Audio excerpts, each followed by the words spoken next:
Hey guys, Monster here, coming my second of my lead-up views till the world's end. This time we have Hot Fuzz, which I just watched again yesterday, just to get prepped for it. And now, if you guys have not seen my Shaun of the Dead review, I recommend checking it out first, and I recommend watching Shaun of the Dead first, just in case I spoil anything from Shaun of the Dead in this review. And fuck it, go and this is advising you whether or not to watch Hot Fuzz, so I will not spoil Hot Fuzz. Anyways, so first of all, the storyline of Hot Fuzz. Nowhere near as good as Shaun of the Dead in my opinion. It's simply about this police officer who's too good at his job, so the department send him down to this village where there's meant to be no crime. A lot of accidents, but no crime, so he can stop making them look bad, and that's basically the storyline. And there's a few twists and turns throughout, but I'm not going to spoil them for you, even though you will probably see them coming. And the thing I didn't really like about the storyline was it's nowhere near as imaginative or nowhere near as original as Shaun of the Dead's idea was. And the references of things they bring up and then coming into play later, they are still here, but they're way too obvious. They're nowhere near as, just slip of the tongue and then, oh, here it happens later. They hammer down the point of them saying these things that are going to appear later, if you understand what I'm saying with that. I mean, they just make sure they shove this fucking point in your face, like, this is going to be relevant later, this is going to be relevant later, rather than Shaun of the Dead, which was just slip of the tongue. If you notice it, good.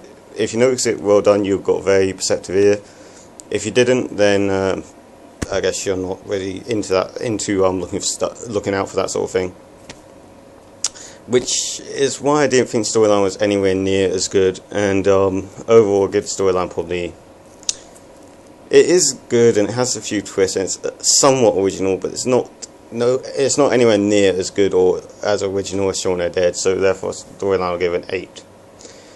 The characters of this film are interesting. I mean, I liked some of them, but some of them I didn't really like. I mean, Nick Frost's character was way too exaggerated. He was exaggerated to the point of unbelievability. And in Shaun of the Dead, I found every character likable and realistic and just funny and just great, but in this, some of the characters didn't gel with me, and some of them were just you knew they were characters, you could, when you're watching them, you're not thinking, was it, okay, that's someone I could meet, you're thinking, there's a character in a film, so, characters, I'll give it 7,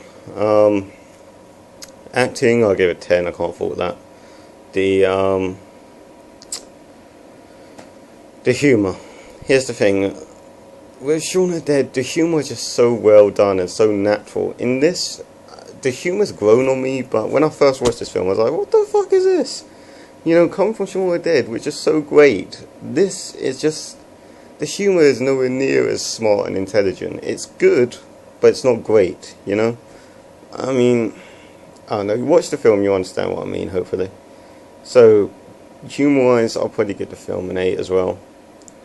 Gore, well, as I said with Shaun of the Dead, they didn't underuse the gore, they didn't overuse the gore. In this, I felt like overused the gore. And I have no problem with gore. I mean, look at half the fucking films I watch, okay? I mean, I've seen fucking Human Centipede. I love Serbian film, even though it's not really gory, but yeah. I do not have a problem with gore films, so long as the gore is not just there and see.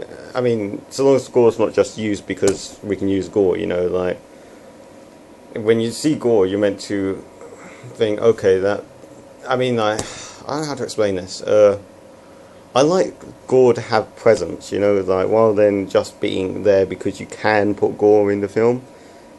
And this, I felt they're just putting the gore in the film because they could put gore in the film, if you know what I'm saying. And I didn't mind them using gore in this film, just so long as they didn't. I mean, I just think they used too much of it. That's what I'm saying, where it becomes stupid. And yeah, so I mean, gore wise, I'm probably gonna give the film a 7. Overall, it's good, but it's not great. It's very faulted. It's got a lot of faults to it, and it's enjoyable but still pretty damn silly. So yeah, this is nowhere near as good as Shaun of the Dead, but Shaun of the Dead is my favourite comedy of all time, so that would be a hard feat to do. But overall, I'm going to give this film about an 8.5. Yeah, I'll give it an 8.5, and yeah, I hope you guys enjoyed this review. My next review, no idea what it'll be, but eventually I should have my World's End review up. So yeah, that's Master 50 signing out.